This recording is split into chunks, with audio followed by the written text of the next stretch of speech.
भारत के सबसे मशहूर चुनावी रणनीतिकार प्रशांत किशोर का। पीके। हाँ, पीके, जिन्होंने न जाने कितनी पार्टियों को सत्ता का स्वाद चखाया और जब खुद अपनी पार्टी जन स्वराज लेकर बिहार के मैदान में उतरे तो नतीजा 0, एक भी सीट नहीं। एक भी नहीं। और बस यही गुत्थी आज हम सुलझाने बैठे हैं। हमारे सामने जो लेख और विश्लेषण है वो इसी सवाल के इर्द गिर्द घूमते हैं। मतलब क्या 0 सीटों का मतलब ये है कि पीके का ये पूरा राजनीतिक प्रयोग अब बुरी तरह फेल हो गया, या फिर इस बड़ी हार के आंकड़ों के पीछे कोई ऐसी जीत छुपी है जिसे हम पहली नजर में देख नहीं पा रहे? बिल्कुल। आज हम इसी की गहराई में उतरेंगे। हम सिर्फ हार के कारण नहीं गिनेंगे बल्कि ये भी समझेंगे कि क्या पीके ने अनजाने में बिहार की राजनीति में कुछ ऐसा बदल दिया है जिसका असर मतलब लंबे समय तक दिखेगा। और सबसे बड़ा सवाल, अब आगे क्या? एग्जैक्टली। तो चलिए शुरू से शुरू करते हैं।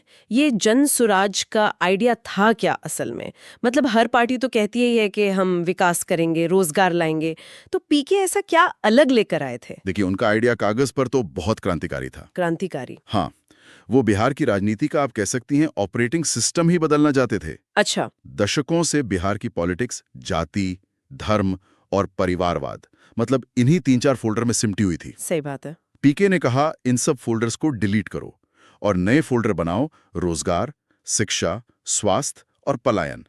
लेकिन ये मुद्दे तो हर पार्टी अपने घोषणा पत्र में रखती ही है, इसमें क्या नया था? नया था उनका तरीका। देखिए, उन्होंने इन मुद्दों को हवाई वादों से निकालकर जमीनी हकीकत और डेटा से जोड़ा। डेटा से कैसे? जैसे सिर्फ ये कहना कि पलायन एक समस्या है काफी नहीं है। उनकी टीम ने डेटा के साथ बताया कि कैसे बिहार के सीमांचल इलाके से हर साल लाखों लोग दिल्ली मुंबई नहीं बल्कि केरल और तमिलनाडु में काम करने जाते हैं। अच्छा। उन्होंने इस मुद्दे को एक नंबर दिया, एक चेहरा दिया, जो पहले किसी ने इतनी गंभीरता से नहीं किया था। और इसी के लिए उन्होंने वो पदयात्रा भी की थी, है ना? हजारों किलोमीटर पैदल चलना, ये तो आजकल कोई नेता नहीं करता। वही तो।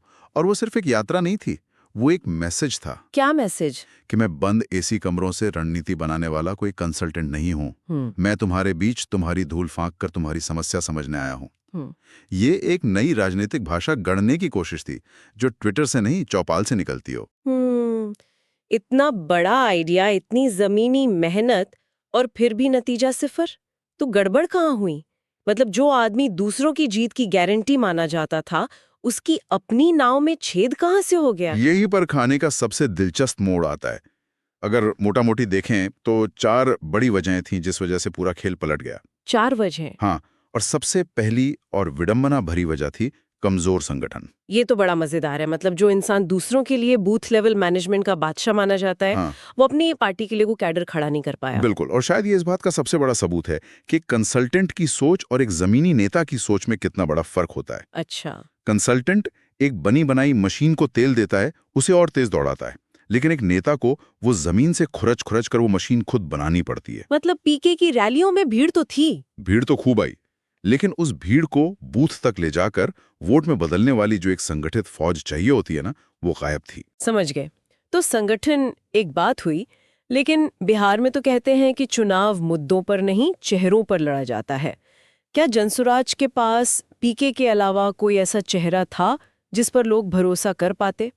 आपने बिल्कुल सही नस पकड़ी है। ये दूसरी बड़ी कमी थी, स्थानीय नेताओं का अकाल। देखिए, बिहार की राजनीति बहुत व्यक्तिगत है, पर्सनल है। लोग अपने विधायक को नाम से जानना चाहते हैं, उसके सुख दुख में शामिल होना चाहते हैं। सही बात है। जनसुराज में पीके एक बड़ा राष्ट्रीय चेहरा थे, लेकिन हर विधानसभा में कोई ऐसा जाना पहचाना भरोसेमंद स्थानीय चेहरा नहीं था जो कह सके ये मेरी जिम्मेदारी है। तो पार्टी एक वन मैन शो बनकर रह गई। बिल्कुल।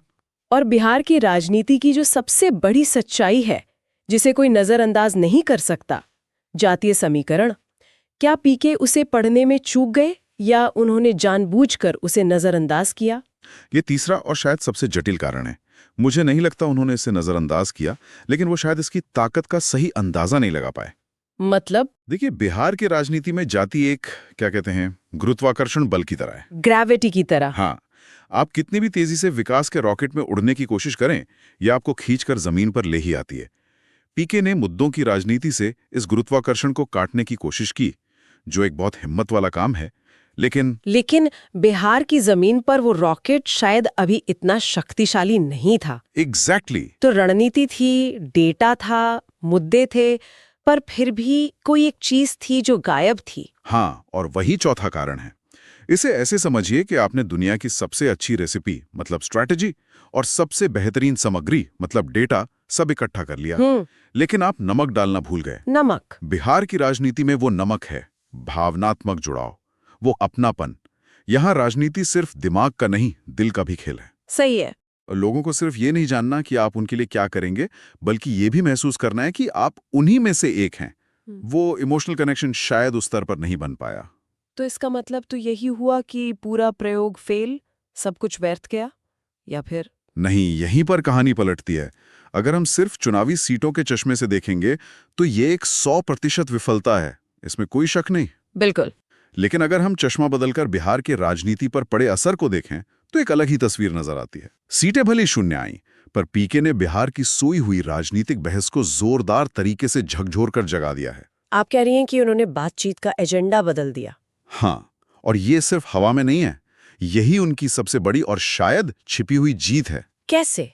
चुनाव के बाद भी देखिए, जब तेजस्वी यादव प्रेस कॉन्फ्रेंस करते हैं तो उन्हें भी अब 10 लाख नौकरियों के वादे पर सफाई देनी पड़ती है।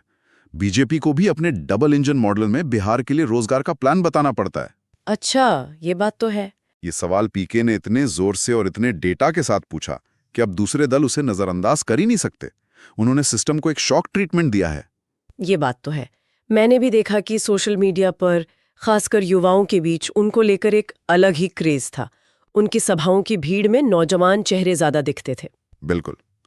वो भीड़ वोटों में भले ही पूरी तरह तब्दील ना हुई हो, लेकिन वो एक बहुत जरूरी संकेत देती है। क्या संकेत? वो दिखाती है कि बिहार का युवा अब सिर्फ जाति और धर्म के पुराने नारों से बहलने वाला नहीं है। वो रोजगार, बेहतर भविष्य और सम्मान की बात करना चाहता है। पीके ने उस युवा पीढ़ी को एक आवाज दी, एक मंच दिया। लोगों ने मुद्दों पर बहस करना शुरू कर दिया है, और लोकतंत्र में इससे बड़ी जीत और क्या हो सकती है। तो अब भविष्य की बात करते हैं। पीके हार गए, लेकिन जैसा आप कह रहे हैं उन्होंने एक जमीन तैयार कर दी है। तो बिहार का राजनीतिक माहौल इस वक्त कैसा है? क्या वहां किसी नए खिलाड़ी के लिए कोई जगह है? जगह ही जगह है। बिहार की राजनीति इस वक्त एक बहुत दिलचस्प मोड़ पर खड़ी है। एक तरह का पॉलिटिकल वैक्यूम, यानी राजनीतिक शून्य बन रहा है। पॉलिटिकल वैक्यूम, इसे थोड़ा आसान भाषा में समझाएंगे? इसे ऐसे समझिए कि बिहार की राजनीति एक बड़ी कंपनी है। ठीक है। उसके सीईओ नीतीश कुमार अब रिटायरमेंट की उम्र में है और उनका प्रभाव घट रहा है। दूसरे बड़े दावेदार लालू यादव का परिवार, उनके अपने समर्थक तो हैं, लेकिन एक बड़ा तबका अभी भी उन्हें लेकर बटा हुआ है। और बीजेपी? और जो तीसरी बड़ी ताकत है बीजेपी, उसके पास दिल्ली से रिमोट कंट्रोल तो है, लेकिन राज्य में कोई ऐसा बड़ा सर्वमान्य चेहरा नहीं है जिसे वो मुख्यमंत्री के तौर पर पेश कर सकें। मतलब कंपनी का टॉप मैनेजमेंट खाली हो रहा है और नीचे कोई ऐसा मैनेजर नहीं है जिस पर सब भरोसा करे। बिल्कुल। और इसी खाली जगह में जन सुराज जैसे एक नए विकल्प के लिए बहुत बड़ी गुंजाइश बनती है। लोग पुराने चेहरों से थक चुके हैं और एक नए विकल्प की तलाश में हैं। तो जन सुराज उस खालीपन को भर सकता है? भर सकता है, लेकिन एक बहुत बड़ा लेकिन है। वो क्या? उन्हें अपनी पिछली गलतियों से सीखना होगा। संगठन को गांव-गांव, बूथ-बूथ पर खड़ा करना होगा, जो पहली गलती थी। हाँ। स्थानीय नेताओं की एक नई फौज तैयार करनी होगी, और सबसे जरूरी, बिहार की जनता के साथ वो भावनात्मक रिश्ता बनाना होगा जिसकी कमी इस बार खली। अगर वो ये 3 काम कर पाए तो आने वाले सालों में वो एक बड़ी ताकत बनकर उभर सकते हैं। तो अब गेंद पूरी तरह से प्रशांत किशोर के पाले में है।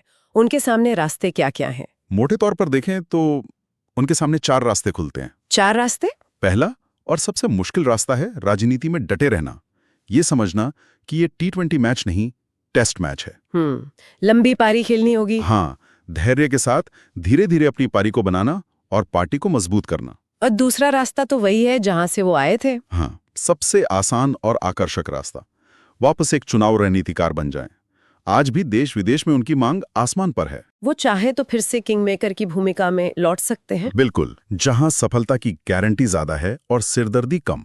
तीसरा रास्ता क्या हो सकता है? तीसरा रास्ता है चुनावी राजनीति को छोड़कर एक सामाजिक आंदोलन का रूप ले लेना, जैसे अन्ना हजारे ने किया था। अच्छा। वो शिक्षा, रोजगार और पलायन जैसे मुद्दों पर जमीनी स्तर पर काम करके एक बड़ा बदलाव लाने की कोशिश कर सकते हैं, बिना चुनावी जीत हार के दबाव के। और चौथा? चौथा और आखिरी रास्ता है सब कुछ छोड़ देना, कह देना कि मुझसे नहीं होगा। आपको लगता है ऐसा होगा? उनके जुनूनी स्वभाव और उनकी ऊर्जा को देखते हुए इस चौथे रास्ते की संभावना न के बराबर है।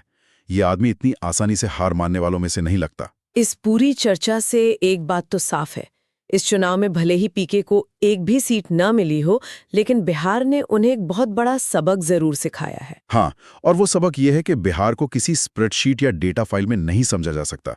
ये एक बहुत जटिल प्रदेश है।